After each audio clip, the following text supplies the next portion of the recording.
Bonsoir à toutes et tous. Donc cette 6e université d'été, comme vous l'aurez tous remarqué, se déroule dans un nouveau lieu, donc surtout un nouveau village, en fait, pas tellement un nouveau lieu, mais un nouveau village, donc les rives de Corbières. Et au nom du NPA, je tiens à remercier l'ensemble du personnel des rives de Corbières qui nous supportent, faut le dire, depuis dimanche soir et qui ont encore 2 jours à tenir. Donc on les remercie parce que nos soirées sont longues et nos journées également. Donc cette 6e université d'été est d'ores et déjà un succès numérique puisque chiffre du jour, d'aujourd'hui, nous sommes donc 600 militantes et militants à être présents à cette université d'été et on peut dire c'est un succès.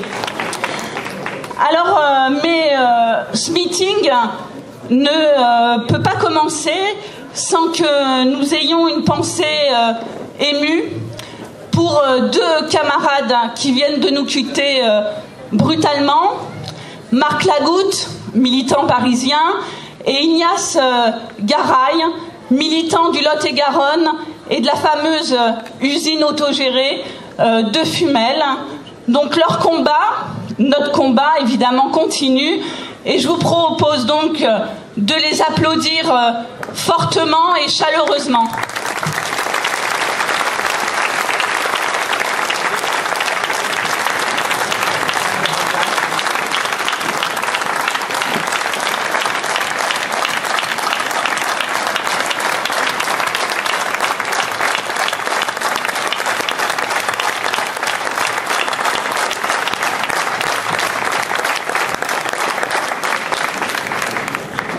Alors il y a quelques mois, les résultats des élections européennes n'ont pas été franchement un gros succès pour l'ensemble des organisations anticapitalistes en Europe, dont la nôtre. La progression du Front National, de la droite, est bien évidemment une très mauvaise nouvelle pour l'ensemble des salariés et des peuples de l'Europe. Mais il y a eu, dans ces élections européennes, quelques bonnes surprises, en particulier dans les pays européens où il y a eu des luttes conséquentes, et en particulier dans l'État espagnol où Podemos a donc eu 5 députés, et nous avons la chance ce soir avec nous de recevoir Teresa Rodriguez, députée européenne pour Podemos et militante d'Izquierda Anticapitalista. Donc à toi, Teresa. Buenas noches y muchas gracias por la invitación a mis hermanos y mis hermanas del NPA en Francia, mi invitación hoy aquí. Bonne soirée et merci à mes frères et sœurs du NPA de m'avoir invité ce soir. En primer lugar me gustaría enviar un saludo y un abrazo revolucionario al pueblo y a la resistencia palestina y a quienes son represaliados por mostrarles su apoyo. D'abord, avant tout, je tiens à envoyer un message de soutien à la résistance palestine et à tous ceux qui les soutiennent et qui les appuient. C'est une lutte importante aujourd'hui. Ninguna fuerza política decente puede hoy no denunciar la masacre permanente del sionismo en Palestina. Aucune force décente aujourd'hui ne peut pas dénoncer le massacre du peuple palestinien aujourd'hui. Las bombas caen allí y la resistencia está allí. Pero nosotras y nosotros podemos desde aquí... Les bombes tombent là-bas, la résistance est là-bas, mais nous pouvons, nous, à partir d'ici, impulsar la campaña de boicot, desinversiones y sanciones que provocó que hace pocos días un barco no pudiera desembarcar en Oakland porque los estibadores boicoteaban al Estado de Israël. Impulser la campagne de boycott des investissements de l'État d'Israël, avec comme par exemple la lutte des dockers d'Oakland aux États-Unis qui ont empêché un bateau israélien de débarquer là-bas.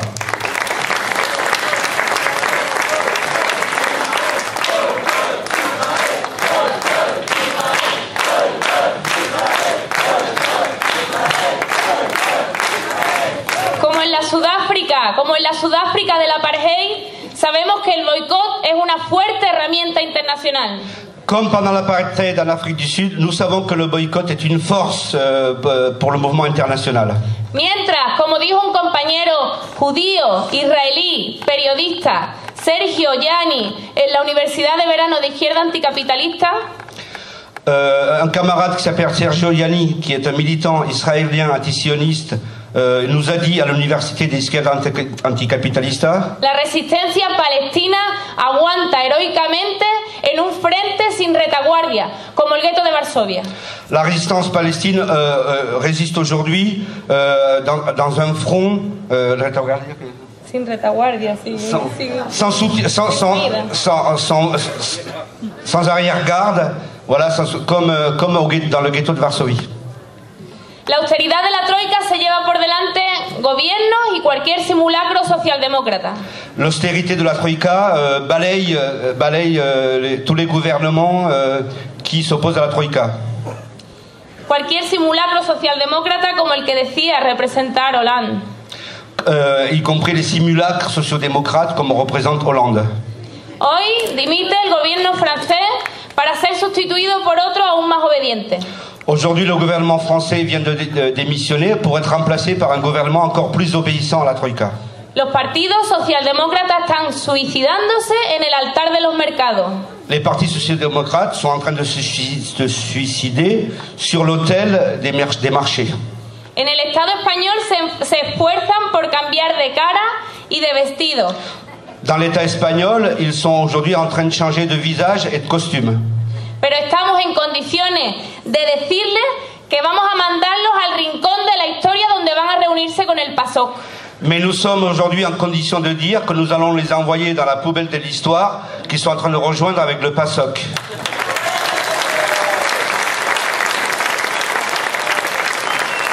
Y necesitamos nuevas fuerzas en ruptura capaces de cubrir ese hueco. Et nous avons besoin de nouvelles forces en rupture capables de remplir ce vide. Y que apuesten por ganar y construir gobiernos valientes y desobedientes con la troika. Et qui font le pari de gagner et de construire des gouvernements courageux qui vont s'affronter à la troïka. En el Estado español, el fenómeno Podemos ha revolucionado el mapa político. Dans l'État espagnol, Podemos a révolutionné complètement le paysage politique. En apenas 8 meses hemos conseguido 100.000 inscritos, hemos conseguido 1.250.000 votos, 5 eurodiputados y unas encuestas que hacen temblar al Partido Popular. En l'espace de 8 mois, nous avons obtenu 1,2 million voix, 5 eurodéputés et une dynamique populaire qui aujourd'hui effraie le Parti populaire au pouvoir. 100.000, y lo que es más importante, 100.000 inscritos y más de 1.000 círculos organizando la indignación y la ilusión por abajo. Nous avons aujourd'hui plus de 100 000 adhérents, plus de 1000 cercles, circulos, qui sont en train de construire l'indignation de la population. Esta iniciativa, impulsada por gente de la universidad, por comunicadores, por activistas sociales y por vuestros compañeros y compañeras de Izquierda Anticapitalista, cette initiative construite à partir d'intellectuels, d'universitaires et par les camarades d'Izquierda Anticapitalista ha demostrado que todavía estamos vivos, que pueden pasar cosas impensables. Démontre que nous sommes toujours vivants et que nous pouvons obtenir des choses impensables. Como condiciones previas y necesarias, una fuerte crisis de régimen. Comme conséquence forte et nécessaire. Condiciones previas. Avec des conditions passées d'une crise politique importante. Un cambio de ciclo y removilización desde el 15M hasta hoy. Un changement de cycle de mobilisation à partir du 15e jusqu'à aujourd'hui. El reconocimiento por mayorías sociales de prácticas desobedientes contra los desahucios, de prácticas ilegales abiertamente. La reconnaissance par les milieux sociaux de pratiques illégales de désobéissance que nous pratiquons aujourd'hui, comme par exemple dans le logement. Pero también una fuerte crisis de legitimidad, un enorme asco por todas las fuerzas que construyeron el consenso del olvido del 78. Mais aussi un profond dégoût de la part de la population des forces qui ont construit le consensus en 78. Este asco encontró una proyección positiva en la autoorganización. Ce dégoût de ces institutions a eu comme débouché ce qu'on est en train de créer aujourd'hui. asambleas de trabajadores de los servicios públicos, asambleas de vecinos contra los desahucios, asambleas en las plazas para compartir la indignación, al margen de las fuerzas tradicionales de la izquierda.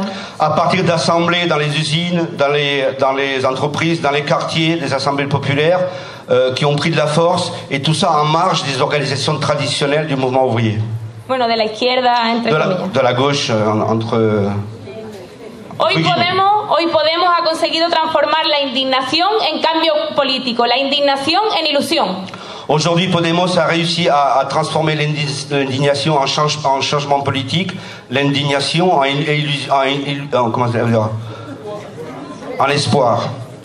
Hoy Podemos está en condiciones de romper con el bipartidismo continuista. Aujourd'hui, Podemos est dans les conditions de rompre avec le bipartisme continuiste, qui se situe dans la continuité, on va dire. Y de sacarle los colores a los cobardes que se quedaron en una esquina del mapa político conformes con sobrevivir.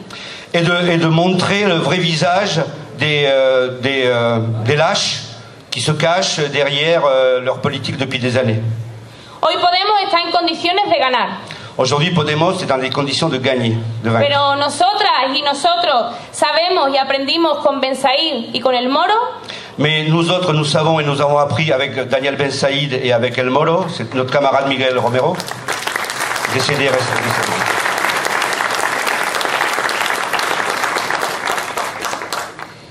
Que ganar es mucho más que sacar una mayoría electoral. Que vaincre, c'est plus que sortir et avoir uniquement une majorité électorale. Incluso es más que sacar un gobierno en ruptura. Y compris beaucoup plus que de construire uniquement un gouvernement en rupture. Que ninguna victoria será sostenible en el tiempo. Qu'aucune victoire ne peut tenir dans le temps. Sin un proceso masivo de autoorganización, de empoderamiento y de autogestión de los de abajo. Sans un processus de prise de pouvoir, d'auto-organisation par les gens d'en bas.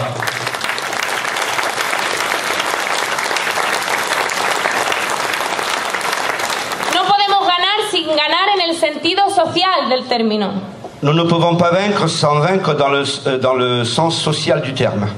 Necesitamos gobiernos valientes, desobedientes, pero con un pueblo consciente y organizado y movilizado detrás. Nous avons besoin de gouvernements courageux, mais avec une condition indispensable, c'est-à-dire un peuple auto-organisé qui le soutient et qui est avec, derrière et devant.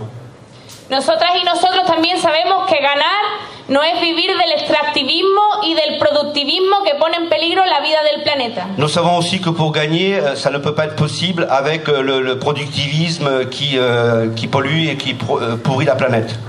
Nosotras y nosotros también sabemos que no podemos ganar sin acabar con todas las opresiones, sexual, racial, nacional, colonial. Nous savons aussi que pour vaincre, nous devons aussi en finir avec toutes les discriminations sociales, raciales, sexuelles et coloniales. Nosotros y nosotras sabemos que no podemos ganar sin organizar en toda Europa, en primer lugar, la lucha contra la troika. Nous savons aussi qu'on ne peut pas vaincre si d'abord nous ne nous organisons pas pour vaincre la politique de la troïka. Sabemos que no podemos ganar sin organizar en todo el mundo la lucha por la revolución y por la justicia. Nous savons qu'on ne peut pas vaincre sans organiser partout la lutte pour la révolution et pour la justice. Nosotros sabemos que no podemos ganar sin vosotros. Nous savons qu'on ne peut pas vaincre sans vous. Sans vous. Sans vous là. Y eso es lo que generosamente vuestros compañeros y compañeras hemos venido a aportar generosamente en este ilusionante e insólito proceso. C'est ce que nous avons amené nous-mêmes, nos camarades, dans dans ce processus plein d'illusions, d'espoir. Pas des illusions, parce qu'on des illusions. Vuestros compañeros de izquierda anticapitalista estamos aportando lo mejor de nosotros mismos. Les camarades d'izquierda anticapitalista sont en train d'apporter le meilleur de nous-mêmes. Valorando lo que durante tanto tiempo habíamos soñado, nosotros y tantos otros antes que nosotros. En valorisant ce que nous avons rêvé depuis longtemps, les autres et nous autres aujourd'hui. Como el Benza y como el Moro. Comme Daniel et comme Miguel Romero. Hacer hacer del lenguaje de la justicia y de la revolución el lenguaje de la gente corriente. Faire que le langage de la justice et de la révolution soit le langage courant des gens. Convertir la resignación y la apatía en ilusión y esperanza. Transformer les désillusions et l'apathie en espoir et espoir.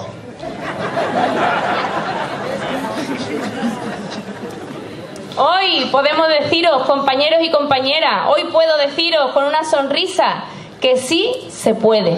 Aujourd'hui, je peux dire avec un grand sourire, oui, nous pouvons.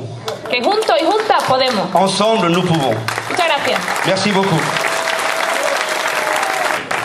Donc, merci à Teresa. Et en France, contrairement à ce qu'on aimerait nous faire croire, les luttes existent et les salariés, les mobilisations de gauche sont enfin apparues depuis la mise en place de ce gouvernement Valls 1, qui risque de changer, enfin qui changera dès demain. Mais il y a eu des luttes. Et l'une des premières qui a débuté en début de l'année et qui a continué à s'amplifier, en particulier cet été. Alors pour ceux et celles qui voulaient aller voir certains festivals, vous avez peut-être dû annuler vos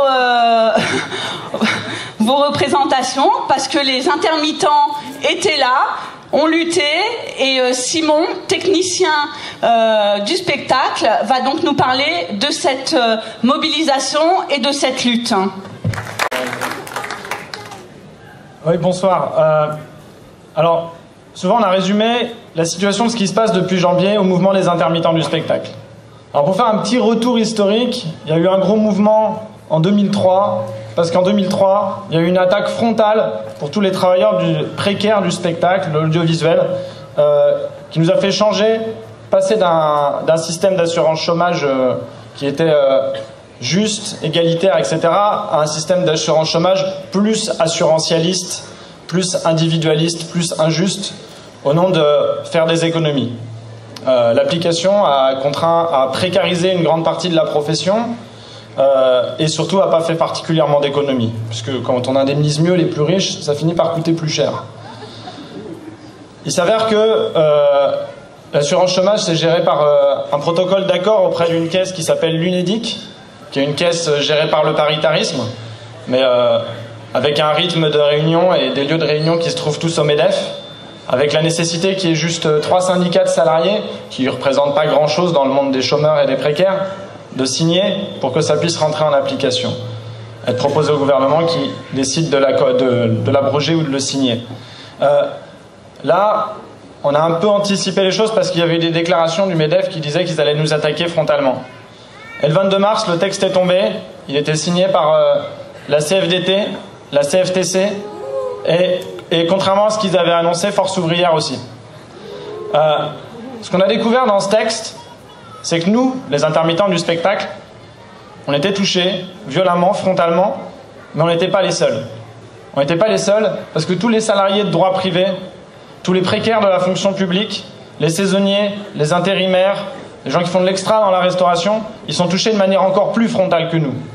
Et à partir de ce moment-là, on s'est retrouvé face à une décision de communication médiatique du gouvernement qui a décidé de nous enfermer, nous, dans un mouvement d'intermittents du spectacle, dans une question qui est une question importante, qui est la question aussi du financement de la culture, qui est une question que le secteur culturel subit aussi l'austérité, mais ce n'était pas le sujet principal du protocole d'accord UNEDIC du 22 mars.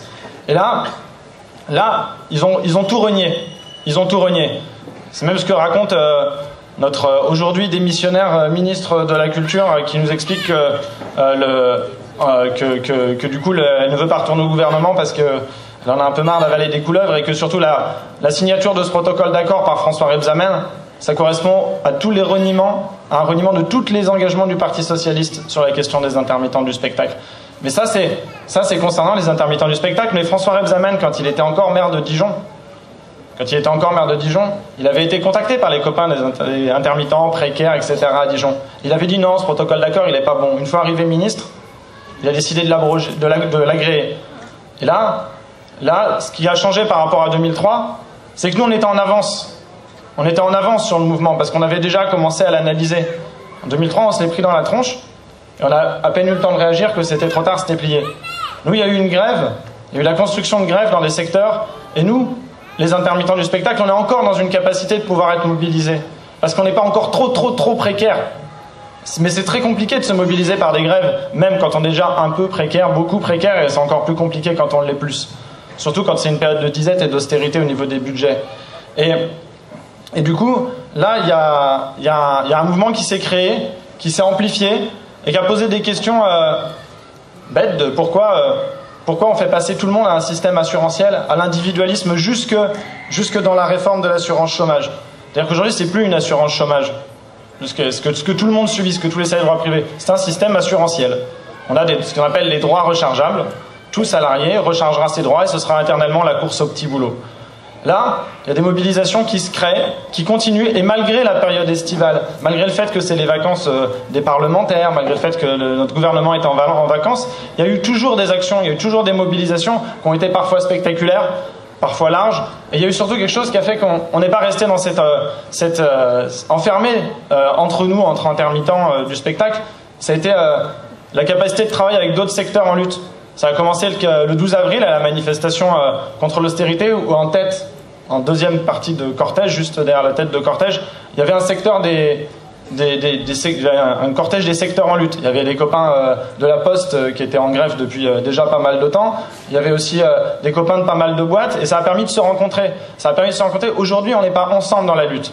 Nous, on a trouvé un slogan qui disait que ce qu'on défendait, nous, sur la question du droit à être indemnisé quand on est dans une situation de précarité, indemnisé décemment pour pouvoir vivre décemment, c'était quelque chose qu'on défendait pour tous.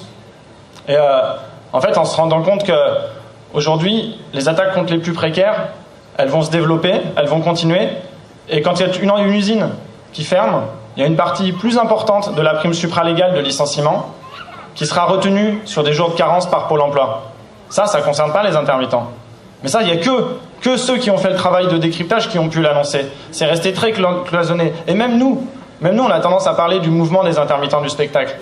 Mais ça ne se limite pas qu'à ça. Ça se limite pour l'instant partiellement qu'à ça, parce que c'est composé majoritairement d'intermittents du spectacle.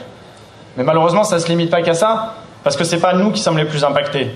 Et aujourd'hui, il y a quand même un gros problème. C'est que les confédérations syndicales, unions syndicales qui étaient censées combattre cet accord, ils n'ont pas fait vraiment leur travail d'analyse. C'est-à-dire qu'il y a des syndicats, des syndicats de branches qui ont fait le boulot, qui ont été présents, la CGT Intérim, la CGT Spectacle, Culture, etc. Des associations de chômeurs qui ont été là, mais il faut reconnaître qu'on a été un petit peu seuls. On a été un petit peu seuls, mais malgré ça, on était quand même presque 5000. Le 12 juillet à Avignon pour une manifestation nationale, il y avait une délégation de postiers du 92, il y avait Philippe qui était là, ça nous a remonté le moral, ça a permis de continuer, de la lutte pendant l'été. Il y a eu des grèves à Chalon dans la rue, il y a eu des grèves à Aurillac, des occupations de mairie, et aujourd'hui, c'est la rentrée, bientôt, nous on va continuer à travailler. Il va falloir que des fois on se pose des questions des journées de grève. Il va falloir savoir comment on peut faire pour lutter avec les autres personnes qui subissent l'ANI, le pacte de responsabilité et toute cette logique-là, par exemple les personnels hospitaliers. Et nous, ce qu'on aimerait transmettre comme message, c'est que jusqu'à présent, ce qu'on défendait, on le défendait pour tous. Maintenant, ce serait bien qu'on le défende tous ensemble. Voilà.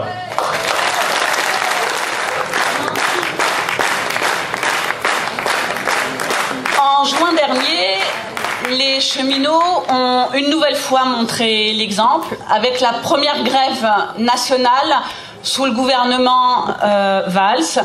Et donc Mathieu va nous parler de cette lutte et des perspectives. Mathieu.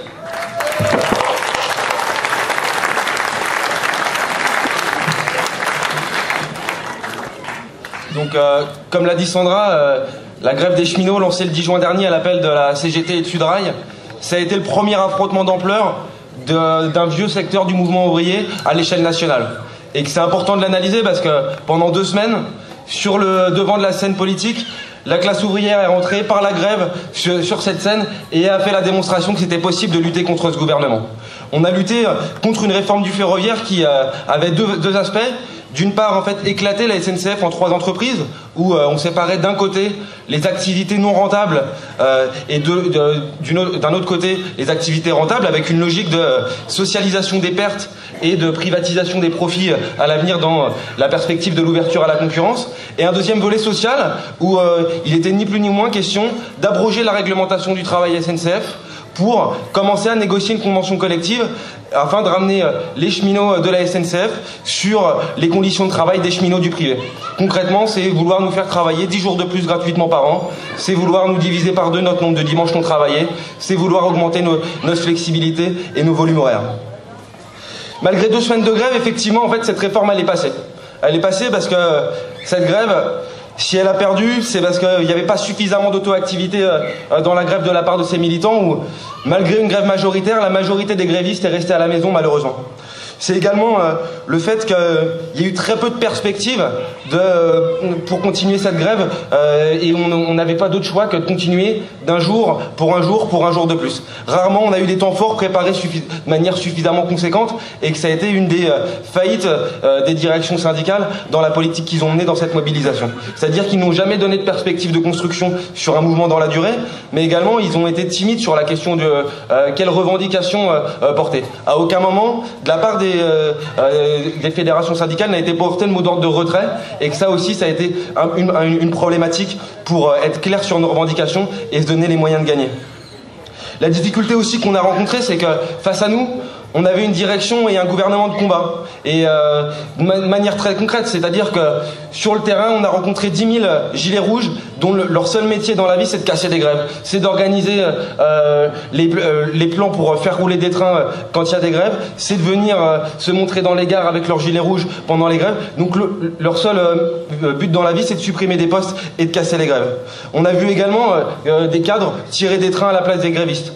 On a vu aussi une campagne, y compris en interne de la SNCF, où la direction de la boîte avait quasiment un bulletin quotidien pour expliquer que la grève s'affaiblissait, que personne n'avait, que c'était pour de mauvaises raisons que se déroulait la grève. Mais il y a eu aussi une campagne médiatique d'une haine de classe sans précédent, où on nous a expliqué qu'à simplement 20% de grévistes au niveau des cheminots, la direction n'arrivait même pas à faire tourner un train sur 4 au début de la grève. On nous a expliqué qu'en fait, on faisait grève par habitude, par simplement plaisir de s'opposer. En réalité, on se battait à la fois pour nos conditions de travail, mais également pour le service public ferroviaire.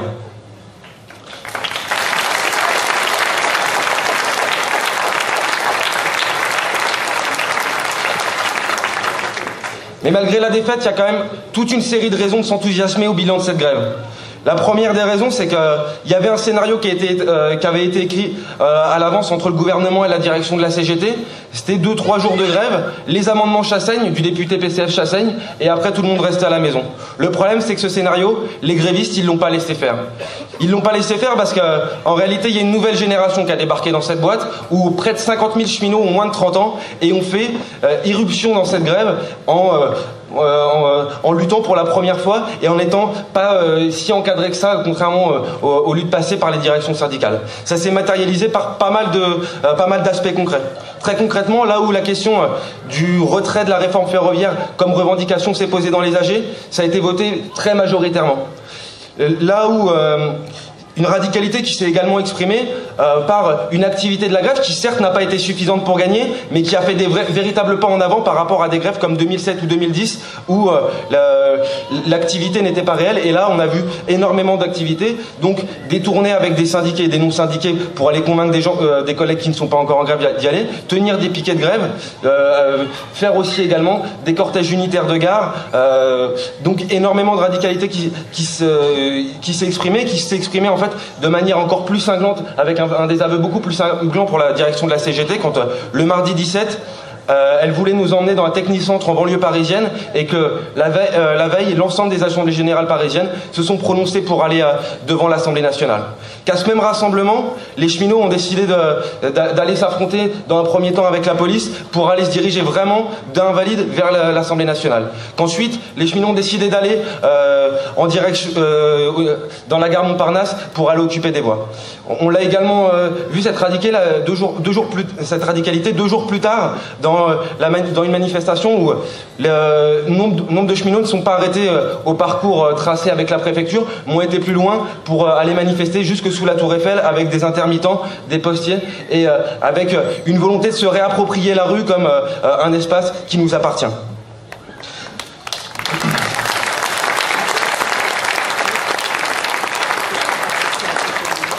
Dans cette grève, les militants anticapitalistes et révolutionnaires, ils ont eu aussi un rôle, en fait, en favorisant également la question de l'auto-organisation et de la démocratie. Avec notamment la question de l'Assemblée Générale des Assemblées Générales, appelée par la gare de Saint-Lazare, où une centaine de cheminots s'y sont retrouvés pour discuter ensemble de qu'est-ce qu'on faisait pour consolider la grève, l'inscrire dans la durée et offrir une perspective et des temps forts à cette grève-là. Certes, cette Assemblée Générale des Assemblées Générales a eu tout un tas de limites, mais que c'était la première fois depuis 86 qu'on posait la question de la démocratie ouvrière dans cette entreprise, qu'on posait la question de la coordination de grévistes entre eux, et ça, en fait, indépendamment des fédérations syndicales, à la base, coordonner les grévistes entre eux au niveau de l'Île-de-France. C'est une tentative qu'on a faite et qui sont des leçons à tirer de cette grève-là.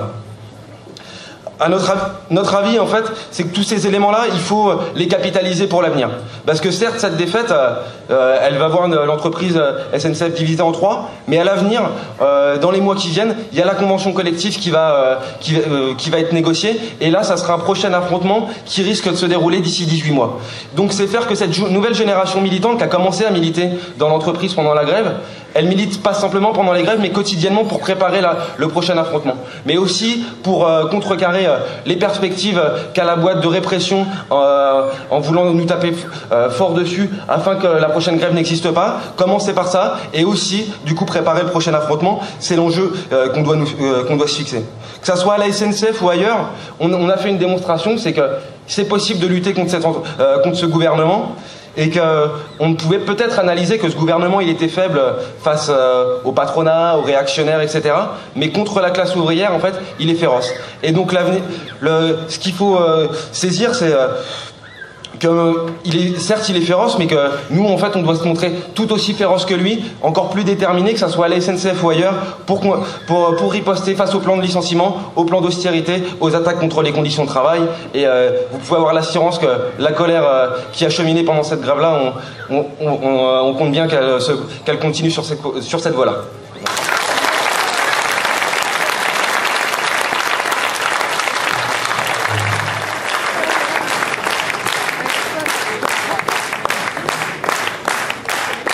Depuis le 8 juillet dernier, une nouvelle offensive de l'État colonialiste israélien a débuté dans les territoires, dans la bande de Gaza. Et aujourd'hui, cette nouvelle offensive a fait plus de 2000 morts, des milliers d'infrastructures détruites, des maisons totalement détruites, et un peuple qui, malgré tout, continue à résister contre cette politique colonialiste. Et nous avons la chance, depuis le début de cette université d'été, d'avoir avec nous Salah Hamouri, militant franco-palestinien du Front de jeunesse progressiste, militant qui a été emprisonné pendant 7 ans par l'État d'Israël et dont de nombreuses campagnes de libération ont eu lieu. Et aujourd'hui, il est aujourd'hui parmi nous.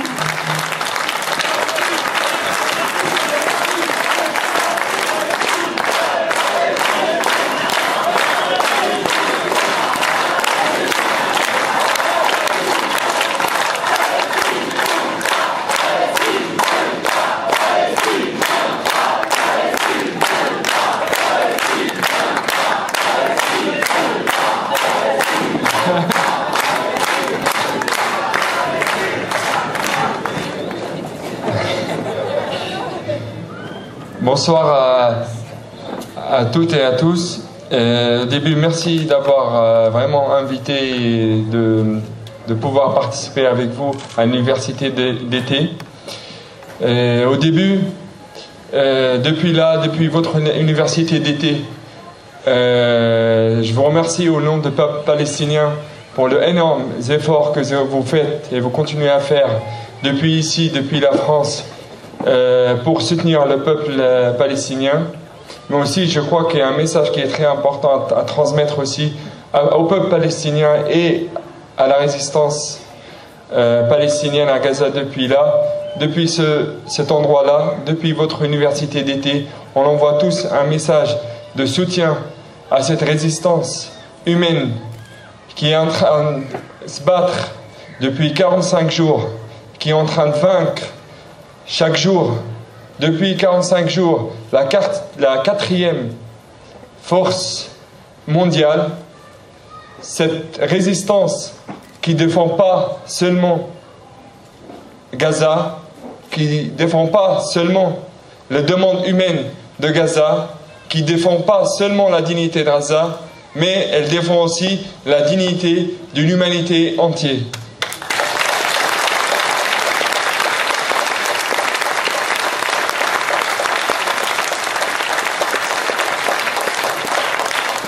Aujourd'hui, au bout de 45 jours de guerre contre tout ce qui est humain, contre tout ce qui est vivant,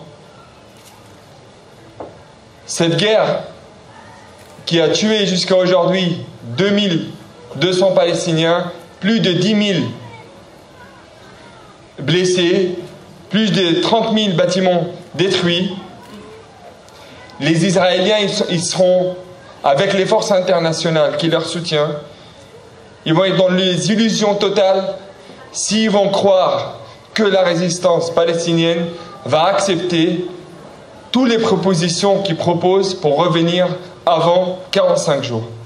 Avant 45 jours, c'était une date, mais après 45 jours de guerre, ça sera autre chose. La population de Gaza, qui soutient totalement la résistance palestinienne, elle appelle tous les jours à la population, à la résistance palestinienne, de ne pas arrêter cette guerre avant que les Israéliens acceptent les 5 demandes humaines de la population de Gaza. Le fin du siège, qui dure depuis 8 ans, le port, d'avoir un contact avec la Cisjordanie, libérer les prisonniers qui étaient pris de l'échange de Chalit. 5 demandes humaines que Gaza toute seule, je veux dire Gaza toute seule, mais vraiment toute seule cette fois, qui est en train de résister. Je dis toute seule parce qu'on voit le soutien des régimes réactionnaires arabes aux Israéliens et aux États-Unis contre la guerre de Gaza. Je ne parle pas de peuple, je parle de régime. On l'a vu pendant les négociations et on l'a vu pendant la trêve de 2 jours. Tout le monde s'est mis contre la délégation palestinienne qui négocie à Gaza pour la obliger à retourner à la situation avant le 45 jours. Pour les Palestiniens, aujourd'hui, même si la guerre et la résistance, elle l'a déclaré, si la guerre, elle va durer encore 6 mois ou 1 an, et la résistance, elle a dit qu'on est prêt à résister encore 1 an de plus, mais pas retourner à la situation de siège avant 45 jours. Un message aussi qui est très important de parler ce soir, c'est la solidarité internationale avec le peuple palestinien. Ce qu'on fait aujourd'hui là, ce soir, est ce qui a été fait pendant toutes les journées de la guerre, ce que vous avez fait ici en France et les autres peuples qu'ils ont fait à Londres et ailleurs. Il faut comprendre que la solidarité internationale avec le peuple palestinien, elle est presque, je ne veux pas dire la même chose, mais elle est presque importante que la résistance elle-même sur place. C'est la solidarité internationale qui fait passer les messages. Le peuple palestinien, il résiste sur place, c'est vrai. Mais le peuple palestinien, il peut pas tout seul créer une opinion publique qui soutient cette résistance autour du monde. On a besoin de vous pour transmettre ce message. On a besoin de vous pour appuyer et mettre l'attention sur les gouvernements de l'Europe et d'ailleurs pour les obliger à commencer à bouger pour les droits du peuple palestinien. Moi, je ne sais pas si vous allez comprendre à quel niveau c'est important, mais quand on était en Palestine pendant cette guerre, qu'on voyait des milliers qui sortaient en France, des centaines de milliers qui sortaient à Paris, à Londres, des centaines de milliers qui étaient en Amérique latine, l'effet de ces manifestations, de ces soutiens, il est énorme sur le moral du peuple palestinien, il est énorme aussi sur sa résistance. Qu'on voit de loin qu'on n'est pas tout seul, qu'il y a cette solidarité, qu'il y a toute cette coalition humanitaire contre l'occupation et contre le projet américain dans la région, ça donne du force et du moral pour le peuple palestinien de continuer sa résistance et aller au bout pour obtenir ses demandes.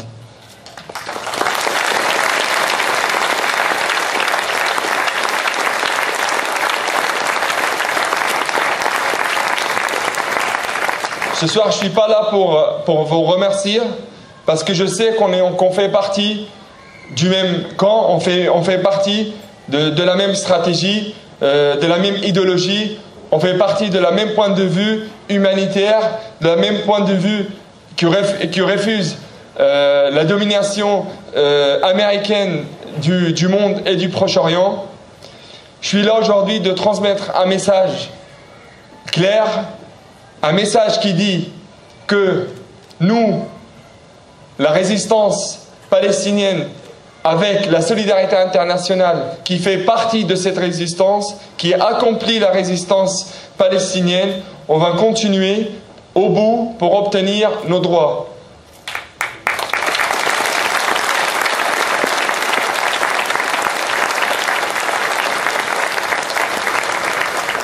Je suis là pour dire que les Palestiniens sont bien convaincus que ce qui s'est passé dans l'histoire, ce qui est arrivé aux forces occupantes dans l'histoire, c'est la même chose qui va arriver à Israël.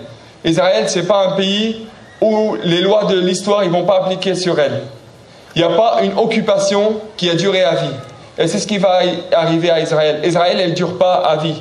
Mais on sait bien qu'il faut un rapport de force, il faut une résistance de tous les moyens, et c'est nous à choisir le moyen, et personne ne peut nous obliger à utiliser n'importe quel moyen. C'est aux Palestiniens de décider c'est quoi le moyen pour obtenir notre liberté.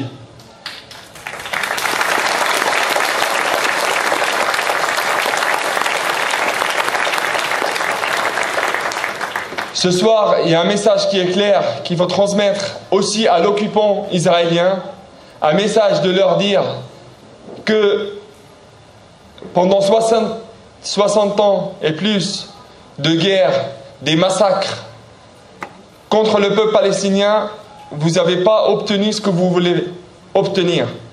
Vous n'allez pas arriver à nous chasser de nos terres. Ça, c'est un rêve que jamais vous allez pouvoir l'appliquer. C'est unique.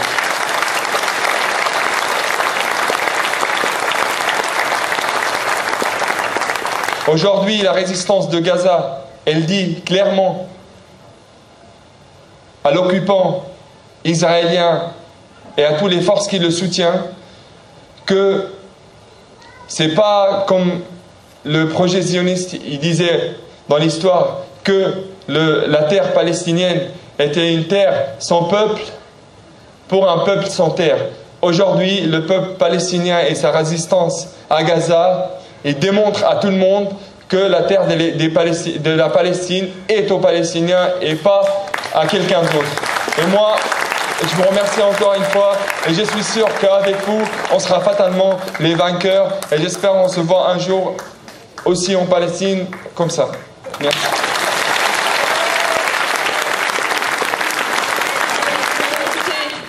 De museler ce mouvement de solidarité en interdisant des manifestations à Paris, tente désormais de criminaliser ce mouvement de solidarité. Plusieurs militants aujourd'hui sont convoqués dans les semaines qui viennent par la justice. Et parmi ces militants, il y a notre camarade Alain Pojola. Alors qu'est-ce qu'on lui reproche à Alain Pojola? C'est quoi son crime? Eh bien c'est tout simplement d'avoir déposé, au nom de plusieurs organisations militantes, politiques, associatives, des manifestations, 2, qui ont été par la suite interdites. Et ça, il semblerait que ça soit un crime aujourd'hui. Donc le 22 octobre prochain, Alain Pojola est convoqué par la justice. Et nous, face à cette politique de Hollande et Valls, face au soutien de l'État français à la politique colonialiste de l'État d'Israël, il faut évidemment, dans les semaines qui viennent, amplifier, développer le mouvement de solidarité et le soutien au peuple palestinien et en particulier aux Gazaouis, amplifier, développer la campagne BDS, évidemment, de façon unitaire, large, dénoncer cette tentative de criminalisation, dénoncer ce gouvernement Valls et surtout lui prouver que dans les semaines qui viennent, on ne lâchera pas, parce que ce qui se passe à Gaza est inacceptable. Et nous, on continuera à être solidaires avec le peuple palestinien et ça sera l'une de nos perspectives et de nos tâches dans les semaines qui viennent. Mais il y en aura d'autres. Et donc, je laisse la parole à Christine Poupin, porte-parole nationale du NPA. Bonsoir à toutes et tous et bravo. Bravo. Vous êtes trop forts. On fait notre université d'été sous le mot d'ordre en voyant valser le gouvernement et l'austérité. On n'est pas là depuis 2 jours et paf, le gouvernement démissionne.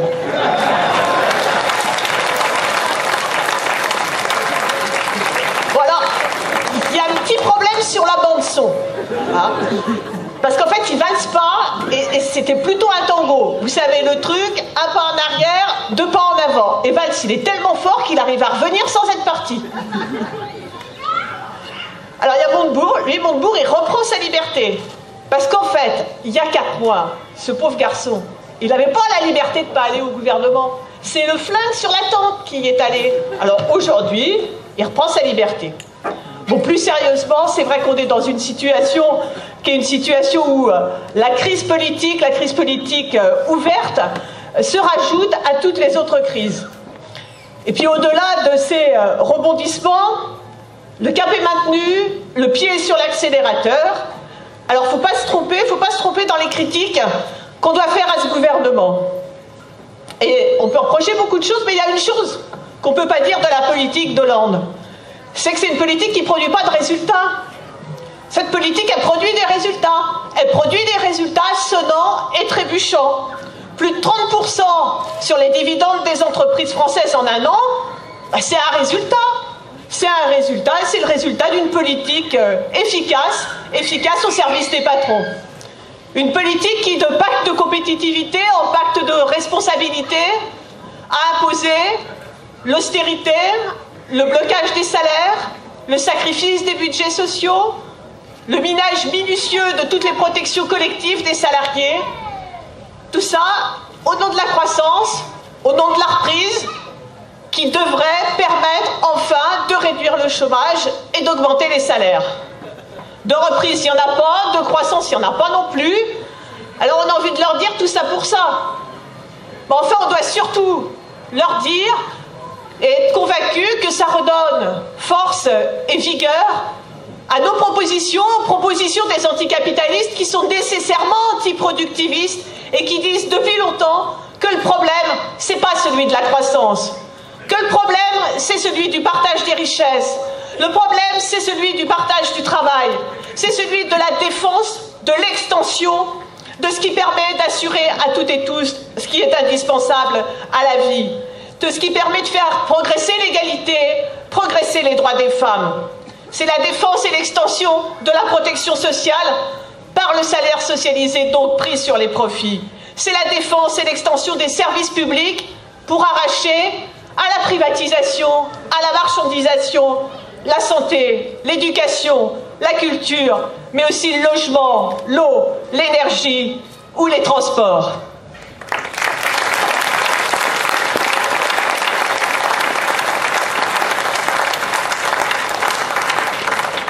Alors Hollande, comme ça, il a un côté de jeune, hein. Il nous fait le coup de c'est pas one. Bon. Alors, il a fait une interview au Monde, et puis le journaliste lui dit « Aucun de vos pronostics ne s'est révélé exact ». Bon, en clair, il lui dit qu'il s'est planté sur toute la ligne, ou alors qu'il a menti. Alors à ça, Hollande y répond « Qui peut contester que l'environnement international et européen s'est dégradé depuis un an? Les causes sont connues, elles sont liées aux incertitudes géopolitiques, Ukraine, Irak, et à la poursuite des politiques d'austérité en Europe. » Bon, sur l'Europe, c'est vrai. C'est vrai que ça marche pas terrible. Et ça marche pas terrible à tel point que la Commission européenne conseille, et là je cite, « Pour avoir une meilleure vision de l'activité économique, elle conseille donc d'inclure dans les calculs du PIB les revenus de la drogue et de la prostitution. » Alors, il a aussi un autre registre qui est les autres font pareil, les autres le font. Il n'y a pas que moi. Bon. Mais ça, c'est pas une circonstance atténuante. Au contraire, pour nous, c'est un fantastique acte d'accusation contre le système capitaliste et contre l'impérialisme. Et la France, comme les autres puissances impérialistes, porte la responsabilité des guerres et des monstres qu'elles engendrent. Le gouvernement s'est même particulièrement distingué dans son soutien à l'État d'Israël, de la même façon qu'il revendique son rôle de gendarme en Afrique, comme il assume la poursuite d'une politique impérialiste. Et là encore, dans le même interview, le journaliste pose à Hollande la question « Vous êtes le président qui a eu le plus recours à l'outil militaire. » Il rajoute « C'est inattendu », ce qui prouve que ce journaliste manque de mémoire, parce que s'il y a bien un truc qui n'est pas inattendu de la part des gouvernements socialistes, c'est la question des interventions impérialistes. Fermons la parenthèse.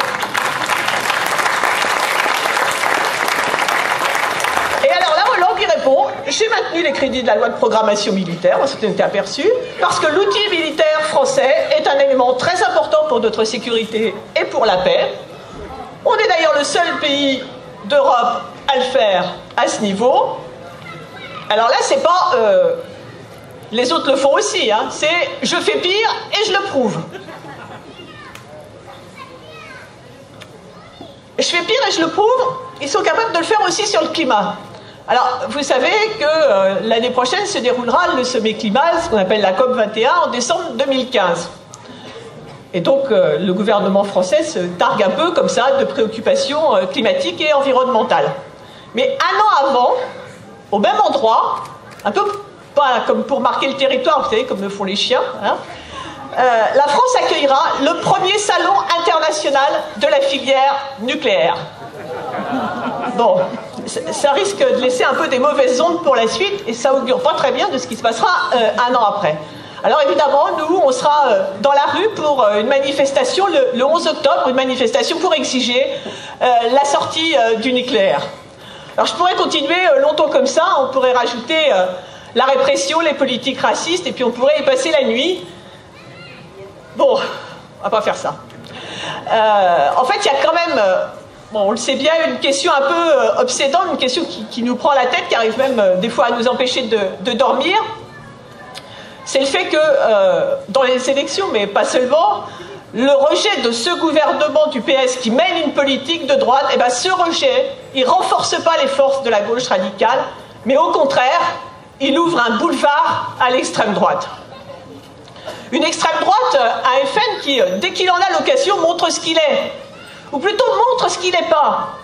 C'est-à-dire, ce n'est pas un parti des ouvriers, c'est pas un parti des pauvres. Ces mesures sont antisociales, ces mesures sont anti-pauvres quand il exclut des cantines les enfants des familles qui ne peuvent pas payer. Il n'est pas non plus un parti contre le système, il en est même le pire visage. Et ces élus sont, bon, comme beaucoup d'autres, capables de commencer par se servir eux-mêmes, par piocher dans la caisse pour eux-mêmes, en essayant d'augmenter de 40% leurs indemnités de maire. Bon, mais malheureusement, ces preuves-là, elles ne suffisent pas. Et nous manifesterons de manière unitaire à Lyon, le 29 novembre, contre le congrès du FM, parce que nous n'accepterons jamais de banaliser sa politique autoritaire d'un faux anticapitalisme, mais d'un vrai nationalisme. Nous n'accepterons jamais de banaliser son racisme, même quand il est relooké sous la forme de la préférence nationale.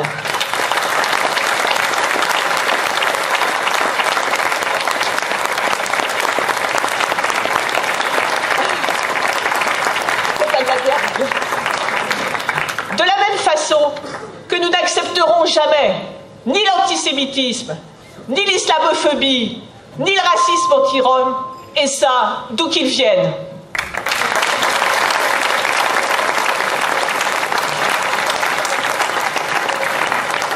Comme nous n'accepterons jamais, nous ne banaliserons jamais ni le sexisme, ni l'homophobie.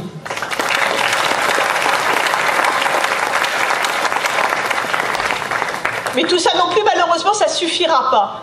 Parce que ce qui fait le succès du Front National, c'est à la fois la désespérance sociale due au chômage, à la pauvreté, aux difficultés de se soigner, de se loger, même de se nourrir.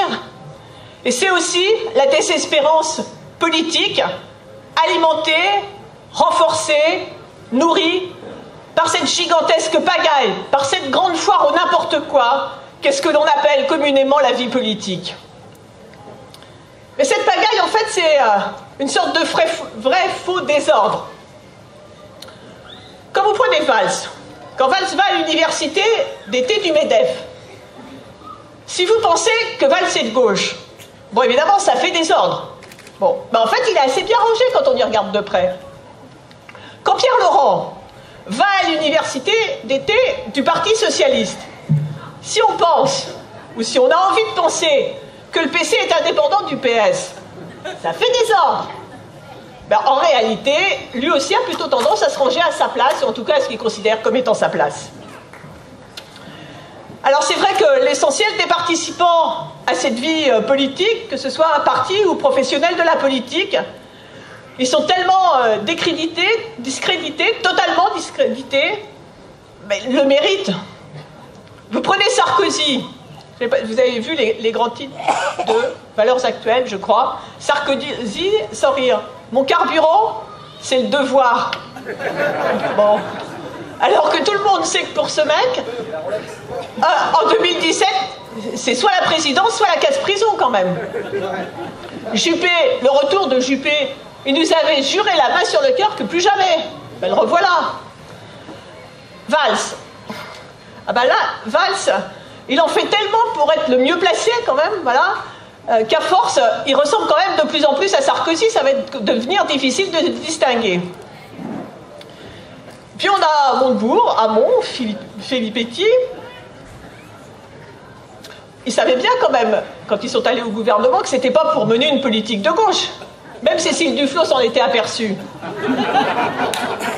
Alors qu'est-ce qui a changé depuis? Juste 4 mois de moins par rapport à l'élection présidentielle? Vous savez, c'est un vieux principe, c'est presque un théorème, le théorème de la démission. C'est-à-dire qu'une fois qu'on a fait une bonne politique de droite, il faut réussir à trouver le moment de partir à temps, à gauche, pour arriver à se refaire une virginité. C'est pas facile, c'est un boulot, c'est un métier. C'est visiblement ce qu'ils font.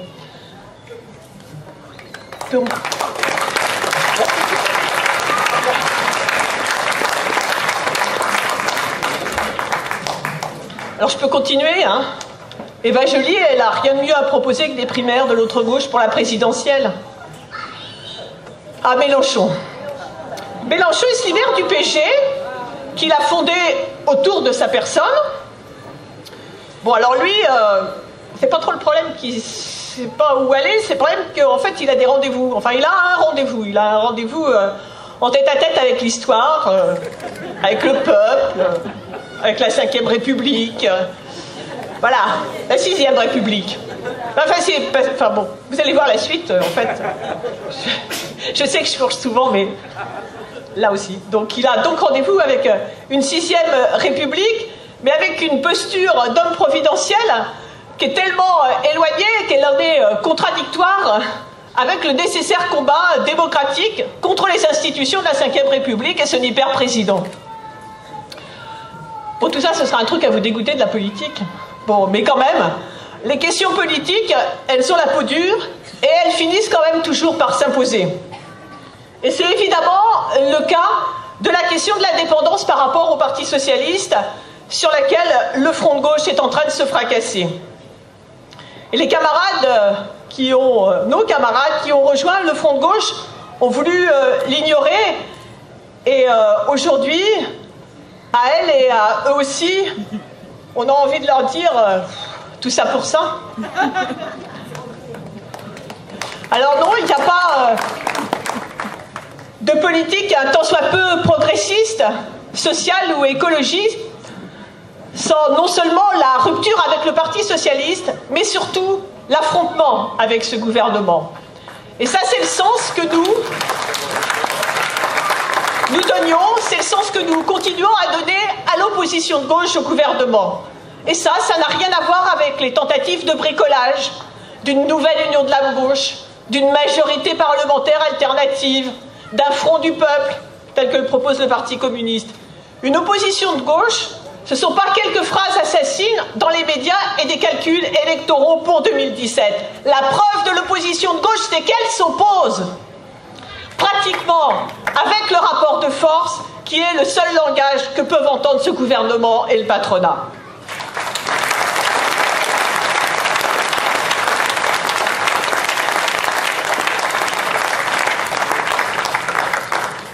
Alors s'il y a de la pagaille, eh ben nous au NPA, on a quand même l'impression d'avoir été là où il faut, quand il faut. Alors pas assez sans doute, hein. Sans doute qu'on n'a pas fait assez dans la solidarité avec les révolutionnaires palestiniens. Sans doute que notre parti, il n'est pas assez féministe. Mais quand même, nous on sait un peu où on habite. Depuis l'automne 2012, on est avec celles et ceux qui, à Notre-Dame des Luttes, comme disait une copine qui a fait un joli lapsus dans un atelier hier, à Notre-Dame des Luttes, donc, qui s'oppose non seulement à l'aéroport, à Vinci, au gouvernement, mais à son monde. Et avec elle, avec eux, eh ben, on a la chance de pouvoir espérer partager une victoire, et c'est malgré tout la chose dont on a toutes et tous le plus besoin.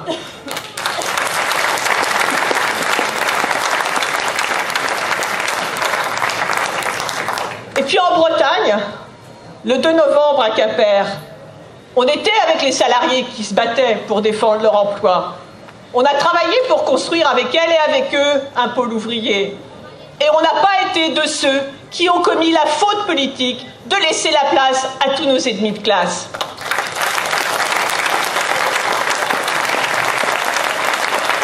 Et là, oui, on est fiers d'avoir fait le bon choix.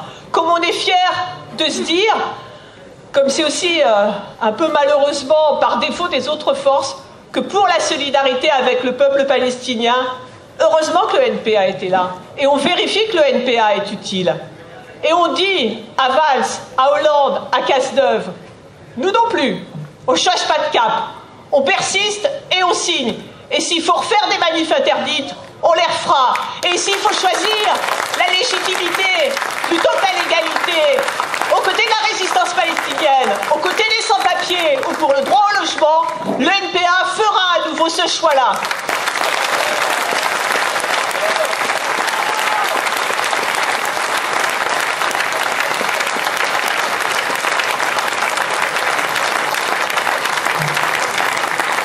Alors à notre place, évidemment, on l'est aussi.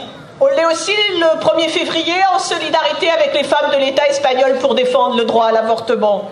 On l'est dans les mobilisations à la SNCF avec les intermittents, les postiers, dans les hôpitaux contre les licenciements. Et dans toutes ces mobilisations, on a une obsession, une idée fixe. Rassembler celles et ceux qui s'opposent à l'austérité et à la destruction des services publics, des droits sociaux, des droits des femmes, des grands projets inutiles imposés, productivistes et destructeurs. Unir les résistances, rassembler, faire converger pour faire céder le gouvernement et le patronat. Il faut qu'on devienne collectivement leur cauchemar, comme disait quelqu'un qui malheureusement n'a pas très bien tourné depuis. Il faut qu'on leur rende la situation intenable. Donc il faut gagner la sympathie, gagner le soutien, qui suppose de convaincre qu'on a toutes et tous à gagner à la victoire de ceux qui refusent tel ou tel aspect particulier de la politique. Et pour faire ça, il faut des luttes actives, il faut des luttes auto-organisation, auto-organisée, il faut des luttes créatives. Cette obsession de la convergence des mobilisations, de l'unité, la rage face à la menace de l'extrême droite, c'est ce qui nous a guidés aussi pour proposer et pour construire la marche du 12 avril. Et quand on agit, eh ben on fait bouger. Et le 12 avril, on a fait avancer une chose essentielle et qui est loin d'être gagnée dans ce pays, c'est une convergence politique, syndicale, sociale. Alors oui, on peut être fier de ce qu'a fait le NPA et on va continuer. On va continuer parce que c'est pas le moment de perdre la main. On a repris la rue et on ne veut pas revenir au printemps pourri qui a vu la droite et l'extrême droite l'occuper. Ce gouvernement est aujourd'hui en crise, il est affaibli, c'est à nous d'en profiter.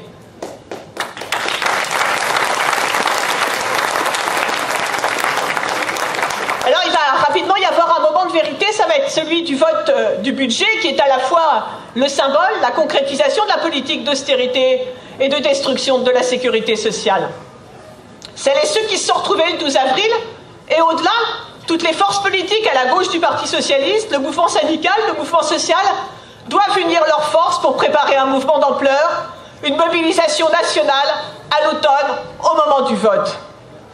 Nous proposons de se mettre partout, dès les premiers jours de septembre, dans toutes les villes et régions, dans tous les secteurs, à construire de manière unitaire cette contre-offensive. Et c'est le moment de passer des paroles aux actes. Agir ensemble ne discute pas de débattre ensemble, de construire ensemble. Au contraire, c'en est la condition. Et nous nous réaffirmons notre totale disponibilité à faire de la politique avec toutes celles et tous ceux qui, comme nous, ne renoncent pas à un projet anticapitaliste, à un projet écosocialiste, à un projet émancipateur.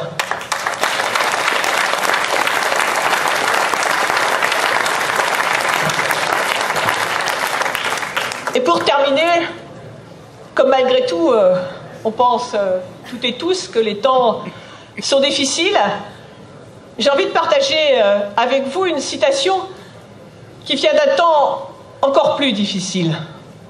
1940, et c'est une citation de Walter Benjamin. C'est un peu long, mais ça vaut le coup. La lutte des classes a pour enjeu les choses concrètes et matérielles, sans lesquelles celle de l'esprit et tous les raffinements ne sauraient exister. Ces dernières, choses de l'esprit, cependant, n'apparaissent pas dans la lutte des classes comme l'image d'un butin qui échoua au vainqueur. Elles vivent au cœur de cette lutte comme confiance, courage, humour, ruse et persévérance. Leur écho se répercute dans la nuit des temps passés. Elles viendront toujours remettre en cause les victoires dont sortirent les dominateurs. Alors, confiance, courage, humour, ruse et persévérance à nous toutes et tous.